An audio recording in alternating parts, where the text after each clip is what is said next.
Mr. Granoff, thank you very much for your time. How did you see the conference in general?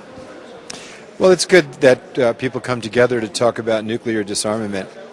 And many of the ambassadors here have laid out what appears to be a consensus agenda of strengthening the Nuclear Non-Proliferation Treaty, a positive attitude at the regeneration of progress between Russia and the United States on the disarmament agenda, and a more hopeful attitude toward the prospects of nuclear disarmament.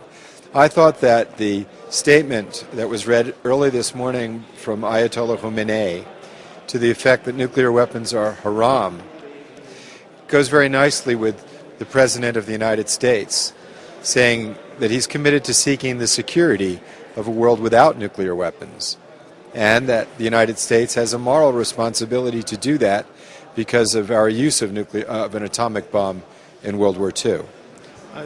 Iran considers, the Iranian government rather, considers this as a direct threat. Comments made by President Obama excluding Iran and North Korea on countries that would not be attacked by nuclear weapons. How do you analyze that? It's a distortion of what President Obama said.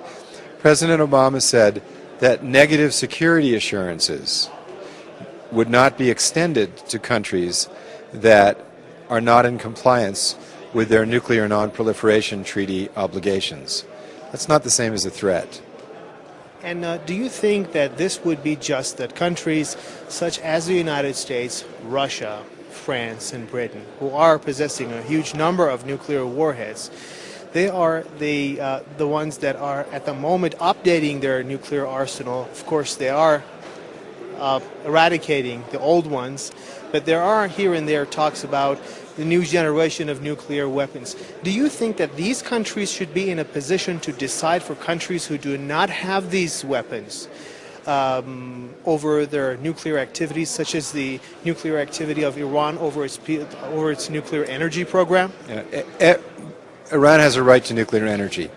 Every citizen on the planet has a duty to make sure that no more countries and no more people get nuclear weapons, and has a right to demand from the nuclear weapon states, the countries that have them, India, Pakistan, Israel, North Korea, and the P5, the UK, China, Russia, France, and the United States, to get rid of their nuclear weapons. Nuclear weapons cannot be used against another country that has them. That would be suicidal. It's patently immoral to use them against a country that doesn't have them, and they're of no value against terrorists. Moreover, amongst the countries that have them, none of us are existential enemies. My country's economy is dependent on China. Russia and the United States truly want to normalize. So why do we still have this legacy of history? It's time, very much, it's time to move on. And how possible do you see this movement that you earlier mentioned in action rather than words? Because every country, when it comes to the issue of disarmament and non-proliferation, brings up an excuse not to do it. Everybody's having a very sweet talk about it, but nobody's taking any serious action about it. For example, I was talking to a gentleman from the Pakistani Foreign Ministry. The reason for Pakistan to have a nuclear weapon was the nuclearization of India. There's a lot of positive steps being taken. I think we're going to see the negotiations of a cutoff on the production of fissile material. We already see the lowered posture of the status of nuclear weapons in the U.S. Nuclear Posture Review. You only picked out one aspect of it. The credible elites within nuclear weapon states, particularly in the United States, people like Henry Kissinger, George Shultz, William Perry, former Secretary of Defense, these kinds of people are coming out and saying, we must seek a world without nuclear weapons. This is a sea change. And to have the President of the United States and the President of Russia state clearly that they're going to pursue nuclear disarmament, the political space has now been opened up. And rather than be cynical about it, we should move forward and support it. I was in India last year, and the Prime Minister of India said that India would support a convention dealing with nuclear weapons like the Chemical Weapons Convention, universally, legally, and verifiably banning them. China has similarly taken that position. It's my hope that many countries will begin a preparatory process on a convention to universally, legally, and enforceably ban nuclear weapons. It will take work, it will take time, but as we move in that direction, the political currency of these terrible devices will diminish. In answer to your question about whether nuclear weapon states can effectively stop proliferation, nuclear weapon states can only effectively stop proliferation if they make credible progress in disarmament. I have children. Do you think that I could convince my children not to smoke cigarettes if I had a cigar in my mouth?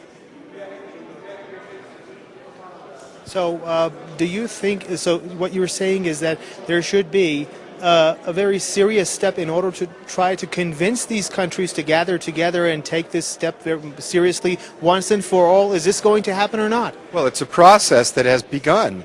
And I think the START process was a first step in that regard. It's just the first step. But I don't think that countries that don't have nuclear weapons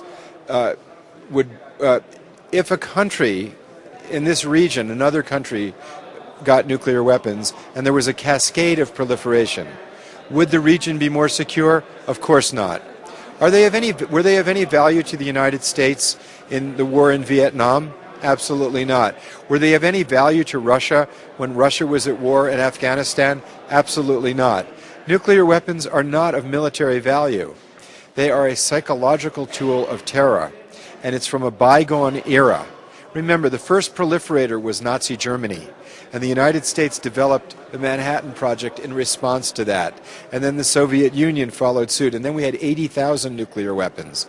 We now have to reverse that course. The Cold War is over. The Cold War is over. The walls of fear between peoples and countries that are generated by passionate rhetoric that plays to domestic constituencies has to be diminished, and the bridges of trust have to be created. There's absolutely no real reason why the people of the United States and the people of Iran shouldn't be fully normalized. It's time now to begin talks without preconditions, very much quiet talks in which the United States and Iran listen to each other and respond seriously to their mutual concerns. It's time now for Iran to give security assurances to all countries in the region and not make threatening remarks that create fear in Israel. It's time that the people of Palestine were in an environment where there was security and a cohesive, productive state for the Palestinian people could be created. It's time now to realize that with our BlackBerries, we as citizens now have access to the kind of information that only the most sophisticated intelligence services had 30 years ago. A normal citizen today can find out almost anything in the world and talk to anybody in the world. Who could have imagined that 30 years ago? And for the people in Iran, what strikes me as very amazing is, and you couldn't have ever imagined this 30 years ago, the most popular poet in Iran is Maulana Jalaluddin Rumi. One of the most popular poets in America is Rumi. Now, 30 years ago, could you have imagined that? It's totally amazing. I think we can expect amazing changes. Who could have predicted the fall of the Berlin Wall? Who could have predicted the end of apartheid without a bloodbath? Who could have predicted BlackBerries and the internet? We know that the unexpected will happen, and people of good faith should plan for success. Plan on the principles of success. Build the bridges of trust. And Iran can do a lot in that regard, and so can the United States. First step is ratify the Test Ban Treaty. You know, there's no reason for Iran not to ratify the Test Ban Treaty. It has no aspirations for nuclear weapons, and it will put pressure on the United States to do the right thing. It will help people like me who are pushing my country to ratify the Test Ban Treaty. And the president of my country wants to ratify the Test Ban Treaty, forever banning any further testing of nuclear weapons. It's so basic. So these are little steps, but the little steps gain momentum. And as they gain momentum, we will move toward a world without nuclear weapons. It's inevitable.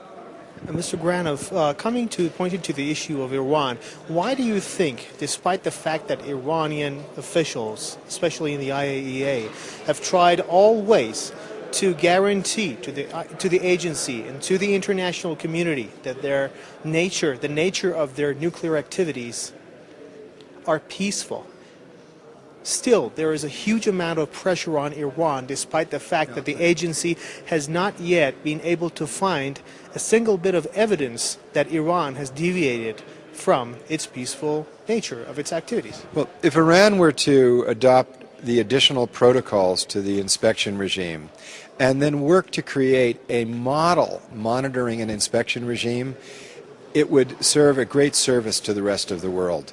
Iran started with a credibility deficit because for over a decade it was not forthcoming with its nuclear program.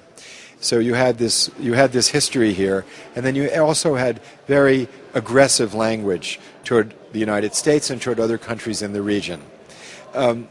With that history, there was a hurdle to overcome. It hasn't been overcome. And it's not just the United States. The international community, by virtue of the sanctions that the Security Council has imposed, has evidenced a lack of confidence.